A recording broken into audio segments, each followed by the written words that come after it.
성도 여러분 반갑습니다. 오늘도 우리 주님과 함께 하나님이 맡기신 사명 즐겁게 감당한 귀하고도 복된 하루 되신 줄로 믿습니다. 이 시간 우리가 함께 은혜를 나눌 본문 말씀 신약성경 히브리서 8장 1절부터 6절까지에 있는 말씀입니다. 히브리서 8장 1절부터 6절까지에 있는 말씀 봉독합니다. 지금 우리가 하는 말의 요점은 이러한 대제사장이 우리에게 있다는 것이라. 그는 하늘에서 지극히 크신 이의 보좌 우편에 앉으셨으니 성소와 참 장막에서 섬기는 이시라. 이 장막은 주께서 세우신 것이요 사람이 세운 것이 아니니라. 대제사장마다 예물과 제사 드림을 위하여 세운 자니 그러므로 그도 무엇인가 드릴 것이 있어야 할지니라.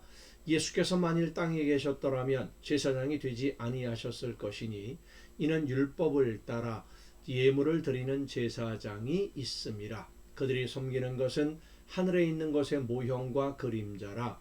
모세가 장막을 지으려 할 때에 지시하심을 얻음과 같으니 이르시되 삼가 모든 것을 산에서 네게 보이던 본을 따라 지으라 하셨느니라. 그러나 이제 그는 더 아름다운 직분을 얻으셨으니 그는 더 좋은 약속으로 더 세우신 더 좋은 언약의 중보자시라.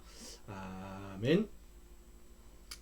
히브리서는 믿음에 대한 설명입니다. 믿음이라고 하는 것은 우리가 살아가는 이 세상에 어제도 말씀했듯이 3차원적인 이 세상의 차원을 넘어서는 4차원, 5차원 이렇게 차원으로 얘기하는 것도 좀 어렵죠. 하나님의 나라 그러면 우리가 여기 사는 세상을 3차원이라고 한다면 10차원이 될 수도 있는 거예요. 우리는 상상할 수가 없는 거죠. 믿음을 보여줄 수도 없고요. 설명한다고 이해가 되는 것도 아닙니다. 하지만 말로 설명은 잘 안 되지만 믿는 것은 믿는 것이고 안 믿는 것은 또 안 믿는 거예요. 특히 우리가 믿음에 대해서 이야기할 때 주의해야 될 아주 중요한 점이 뭐냐면 예수님에 대해서 내가 알고 있는 것과 예수님을 믿는다는 것은 다른 겁니다. 예수님이 제물이 되셨다, 십자가에 죽으셨다, 부활하셨다 라는 것을 아는 것과 우리가 예수님을 믿는 것은 완전히 달라요. 하나님에 대해서 알고 있는 것과 하나님을 믿는 것이 완전히 다른 것과 같습니다. 하나님에 대해서, 예수님에 대해서 아는 사람은 성경을 지식으로 아는 겁니다. 그래서 하나님이 창조주이시고 세상을 주관하시는 주인이다 라고 하는 내용을 알고는 있는데 그렇게 아는 것과 믿는 것은 차원이 달라요. 예수님의 비유 중에 악한 포도원의 농부들에 대한 비유가 있습니다. 잘 알고 있는 비유인데 주인이 포도원을 만들고 농부들에게 세를 주었는데 이 농부들이 주인에게 세를 내지 않고 주인이 보낸 종들을 핍박하고 조롱하고 죽이기까지 합니다. 마지막에는 주인의 아들까지도 죽였죠. 자, 여러분 생각해 봅시다. 이 농부들이 포도원의 주인이 누구인지 모르는 게 아니죠. 압니다. 주인이 누구이고 소유권이 누구에게 있는지 다 압니다. 하지만 주인이 누구인지 그 주인이 자기들에게 세를 주었다는 것을 알고 있지만 그들이 주인을 대하는 태도나 행동을 바꾸지 않았습니다. 아는 것과 믿는 것은 달라요. 예수님이 하나님이 보내신 진짜 제사장이며 우리 모두를 위한 제물이 되셨다는 것을 알고 있는 것이 예수님을 믿는 것은 아닙니다. 믿음은 하나님의 약속을 믿는 것이고 하나님의 약속이 내 약속이고 하나님의 말씀이 나를 향하신 명령이고 내 서약이 되어서 내가 하나님의 백성이 되고 하나님의 백성으로 오늘을 살아가는 삶에서 실천하며 살아가는 그것이 바로 믿음이에요.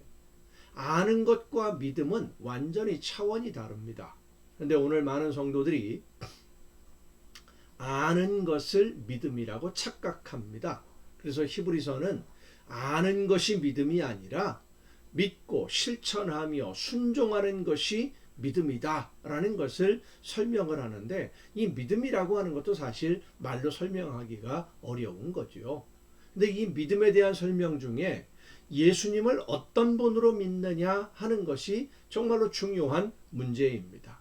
구약 성경에서 하나님이 모세를 통해 말씀해 주신 제사나 제사장 직분, 성막 이런 것들은 하나님의 나라에 대한 표상, 모범적으로 보여주는 표본 이런 식으로 그런 것이라고 이해하는 것이 오히려 쉽지요.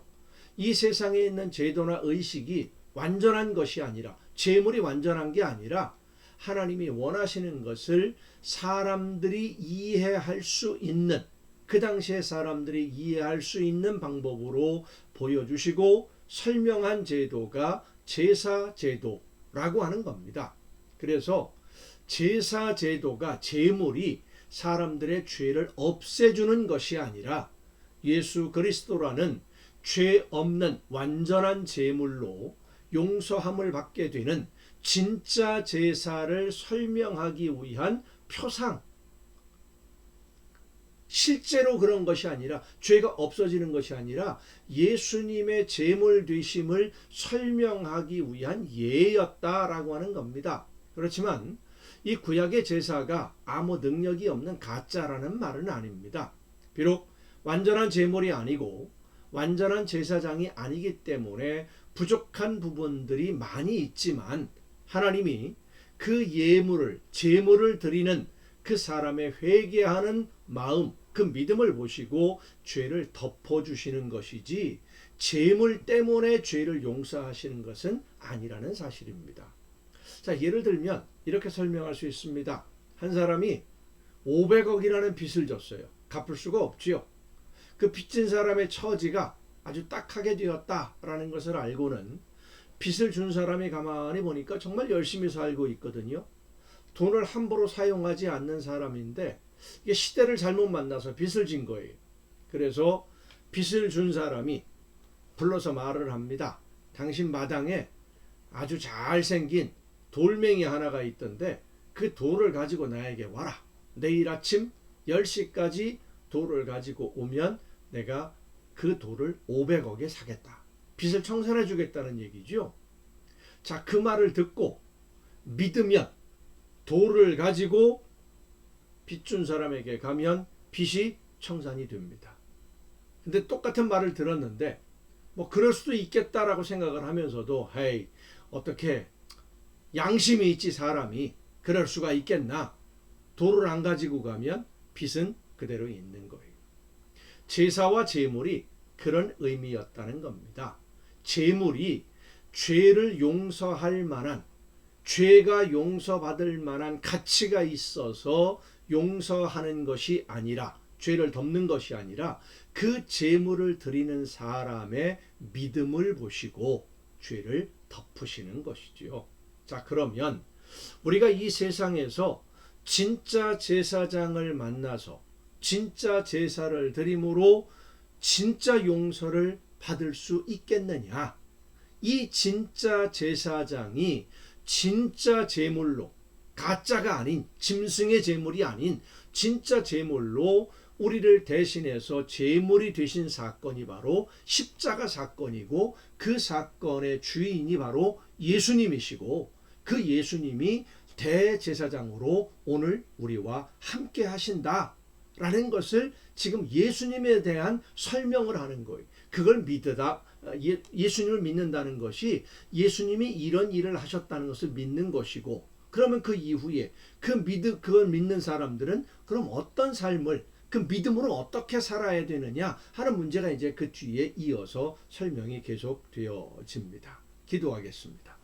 오늘도 크신 사랑으로 저희들을 인도하시는 아버지 하나님, 예수님을 믿는 믿음으로 오늘을 살 수 있도록 오늘도 저희들을 붙들어 주심을 감사드립니다. 예수님을 믿는 믿음으로 오늘을 살고 내일을 살며 하나님이 맡겨주신 귀한 사명 즐겁게 감당함으로 하나님께 기쁨 드리는 우리 모두가 되게 하여 주시옵소서. 이 모든 말씀을 예수님의 이름으로 기도하옵나이다. 아멘. 여러분, 오늘도 수고 많으셨습니다. 내일 또 정한 이 시간에 이 가정 예배를 통해서 여러분 모두 함께 다 같이 만날 수 있기를 바랍니다. 내일 뵙겠습니다.